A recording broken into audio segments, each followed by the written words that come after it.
ধরি যদি, প্রথম জন হচ্ছেন স্যার সৈয়দ আহমেদ। 1817 থেকে 1898 সাল পর্যন্ত ওনার জন্ম মানে লাইফ স্প্যান। উনি মানে খুব প্রচন্ড লয়ালিস্ট ছিলেন এবং উনি মনে করতেন যে পৃথিবীতে উন্নত করার একমাত্র উপায় হচ্ছে ব্রিটিশদের মতো চলনে বলনে চিন্তায় চেতনায় হওয়া আর কি। আলিগড় মুসলিম বিশ্ববিদ্যালয় সহ যা কিছু করছিলেন, মানে ইসলাম ইসলাম মনে হয় শুনলে, কিন্তু আসলে সবকিছু ছিল ইসলামকে মানে খর্ব করার জিনিস। দ্বিতীয় জন ছিলেন মোহাম্মদ আব্দু। উনি ছিলেন ইজিপ্টের আল আজহারের রেক্টর ছিলেন আর ইজিপ্টের গ্র্যান্ড মুফতি ছিলেন। গ্র্যান্ড মুফতি কিন্তু অনেক বড় একটা পজিশন ইজিপ্টে, এখনো অনেক বড় পজিশন। 1849 থেকে নিয়ে 1905 পর্যন্ত ওনার লাইফ স্প্যান। তৃতীয় জন ছিলেন 1881 থেকে 1938, মুস্তফা কামাল আতাতুর্ক। এই তিনজনের ভিতরে কে ইসলামের বেশি 12টা বাজাইছেন এটা আপনারা গবেষণা করতে পারেন, মানে কার রোলটা বেশি আর কি ইসলামের 12টা বাজানোতে। তিনজন তিন দিকে করছেন। তবে আমার পার্সোনাল মত হচ্ছে মোহাম্মদ আব্দু, কারণ উনি একটা রিলিজিয়াস ক্যারেক্টার ছিলেন। গ্র্যান্ড মুফতি কিন্তু অনেক বড় একটা পজিশন। উনি এসে কিন্তু এই যে শার্ট প্যান্ট পরে আছেন না আপনারা, অনেকেই আছেন, ম্যাক্সিমামই না কিন্তু অনেকেই থাকতে পারেন, শার্ট প্যান্ট তো এখন আর কেউ হারাম মনে করেন না বাংলাদেশে। শার্ট প্যান্টকে উনি জায়েজ করছেন। তার আগে সবাই শার্ট প্যান্টকে হারাম মনে করতেন। পাছা দেখা যায় প্যান্ট শার্ট ঢুকায় পরে, এগুলো হারাম মনে করতেন। উনি আইসা ফতোয়া দিলেন যে selective diffusion of western culture traits into the collective life of Muslim, এটা জায়েজ আছে। সিলেক্টিভ আর কি, মানে বাছা বাছা জিনিস আর কি। Hat or moderate non obscene dress হইলে এটা পরা যাবে। উনি আরো বললেন যে মিট স্লটার্ড বাই নন মুসলিম খাওয়া যেতে পারে এবং ইন্টারেস্টের লোনের উপর যে ইন্টারেস্ট এটা দেওয়া যেতে পারে। বুঝছেন তো 12টা মানে কত কত জাতের 12টা বাজিয়েছেন উনি। উনি যে কি ছিলেন আমি আসলে জানি না, কারণ উনি একসময় সুফি ছিলেন, বাহাই ফেইথের খুব পৃষ্ঠপোষকতা করতেন, ফ্রিমেশন ছিলেন ইয়াং বয়সে। ফ্রিমেশন বুঝেন তো, ফ্রিমেশন ছিলেন। তো উনি কি ছিলেন আমি জানি না। ওই ইজিপ্টে তখন ওই যে ব্রিটিশদের গভর্নর জেনারেল মার্কা একজন ছিলেন আর কি, মানে ওই যে অ্যাডমিনিস্ট্রেটর মার্কা ছিলেন মার্টিন ক্রোমার। ওনাদের একটা ব্যাংক ছিল ব্যারিং ব্যাংক। এই 90s এটা বন্ধ হয়ে গেছে সিঙ্গাপুরে, একটা একটা স্ক্যান্ডালের পরে বন্ধ হয়ে গেছে, কিন্তু এত বছর ধরে ছিল কিন্তু এটা ব্যারিং ব্যাংকের ওই ফ্যামিলির। তার সাথে খুব খাতির ছিল এবং তার সাথে মিলেই কিন্তু ওয়েস্টার্নাইজেশনটা হয়েছে আর কি ইজিপ্টে, যেগুলো বললাম যে সব সবকটা খুব ড্যামেজিং না।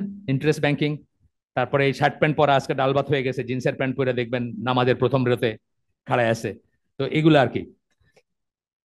তো উনি ফ্রিমেশন ছিলেন, ওয়াদাদুল ওয়াজুদে বিশ্বাসী ছিলেন এক সময়, এবং বাহাই ফেথকে খুব করছেন। ইজিপ্টে বাহাই ফেথ উনি নিয়ে আসছেন। হ্যাঁ, বাহাউল্লাহ যে ছিল তার তার ছেলেকে উনি ইজিপ্টে নিয়ে আসছেন। ইনাদের সম্বন্ধে একটু বললাম, এই জন্য বললাম যে আপনারা যেন বোঝেন যে কোন পথে আমরা ইসলামী ওয়ার্ল্ড ভিউটা হারাই ফেলছি আর কি। আসেন, এভাবে কলোনিয়াল বিভাজন রেখা অনুযায়ী স্বাভাবিকভাবেই আস এবং দেম, আমরা এবং ওরা কনসেপ্ট সৃষ্টি হয়। আমরা হচ্ছে বিজিত, শাসিত, ওরা হচ্ছে হিরো, ওরা হচ্ছে আদর্শ, ওরা হচ্ছে এটা শুরু হয়। আমরা ওদের সুপিরিয়র মনে করতে শুরু করলাম এবং ওরা আমাদেরকে ইনফিরিয়র হিসাবে দেখতে থাকে। এখানে একজন হিলারি বেলক বলে একজন ছিলেন, ফ্রেঞ্চ ব্রিটিশ রাইটার ছিলেন। ওনার দুইটা লাইন পড়ে শোনাবো আপনাদের, আস এবং দেমের ব্যাপারে আর কি।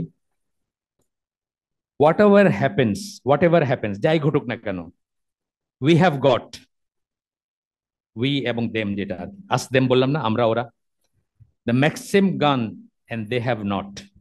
যাই ঘটুক না কেন আমাদের কাছে আছে ম্যাক্সিম গান, তাদের কাছে নাই।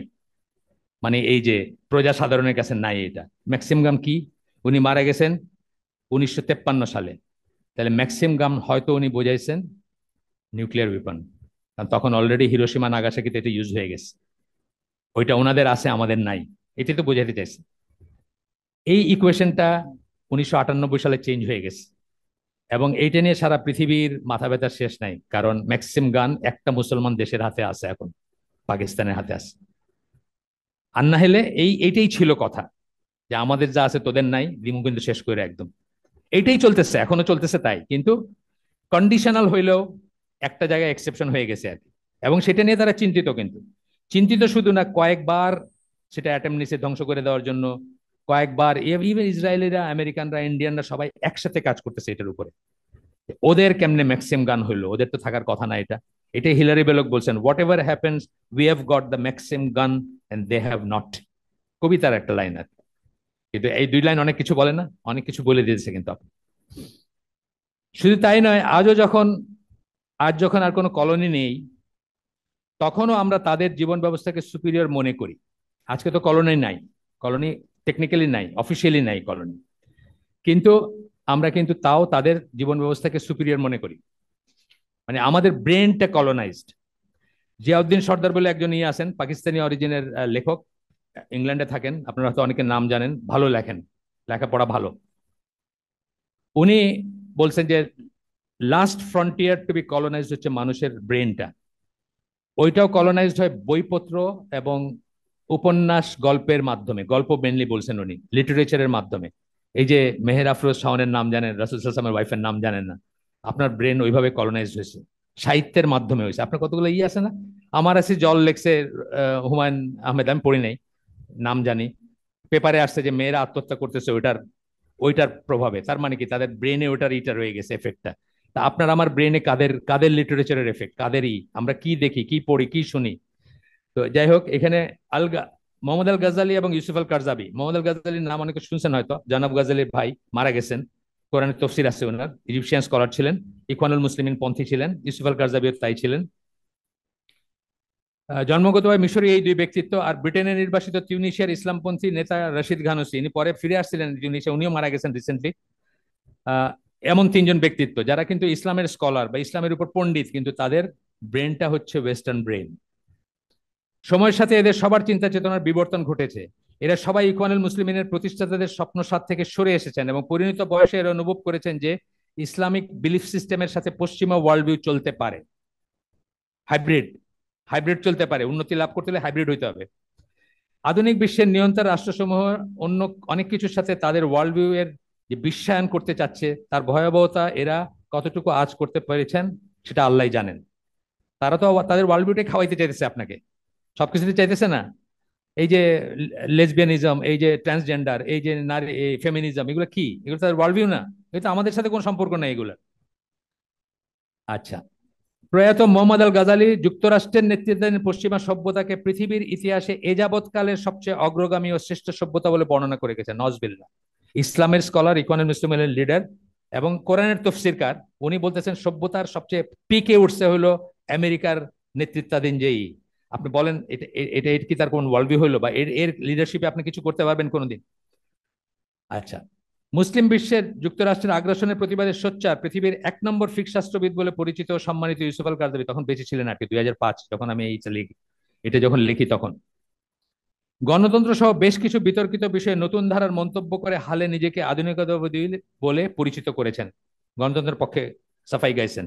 আমরা তো বুঝি মুর্সি আসলেন গণতন্ত্রের মাধ্যমে, আসলেন না। অপর আলোচ্য ব্যক্তিত্ব রশিদ গানুসি পশ্চিমের প্রতি তার বিশেষ অনুরাগ ব্যক্ত করতে গিয়ে সোজাসাপটা ভাষায় বলেছেন তিনি একজন ডেমোক্রেটিক মুসলিম। প্রত্যেকটা দলিল আছে এখানে, আপনি চাইলে দলিল দিতে পারবো, সবকটা দলিল আছে। এছাড়া তিনি আরেকটি বক্তৃতায় বলেছেন যে তিনি আমেরিকান ইসলাম প্রতিষ্ঠা করতে চান। তখন ওই ইউনিশে আরব বসন্ত হয় নাই আর কি, আমি যে এই লেখাটা যখন লিখি তখন তো আরব বসন্ত হয় না, আরব বসন্ত পরে উনি ফিরে আসছিলেন। সুতরাং দেখা যাচ্ছে উপরে বর্ণিত তিনজন ইসলামী ব্যক্তিত্বেরও আসলে ইসলামী আকিদার সাথে পশ্চিমা ওয়ার্ল্ড ভিউকে গ্রহণ করতে তেমন সমস্যা নাই। এরা সবাই মনে করেন আমাদের অর্থাৎ মুসলিমদের পশ্চিমা সভ্যতা এবং ওয়ার্ল্ড ভিউ থেকে গ্রহণ করার মতো অনেক কিছু রয়েছে, তাদের কাছে নেওয়ার আমাদের অনেক কিছু আছে। আচ্ছা,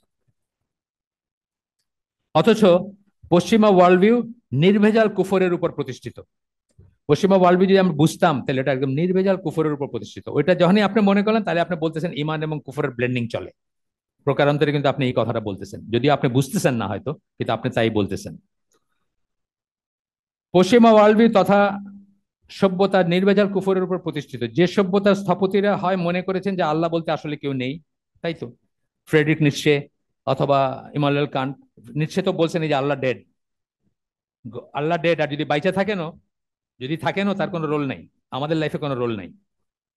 এরা হলো পশ্চিমা সভ্যতার প্রতিষ্ঠাতা।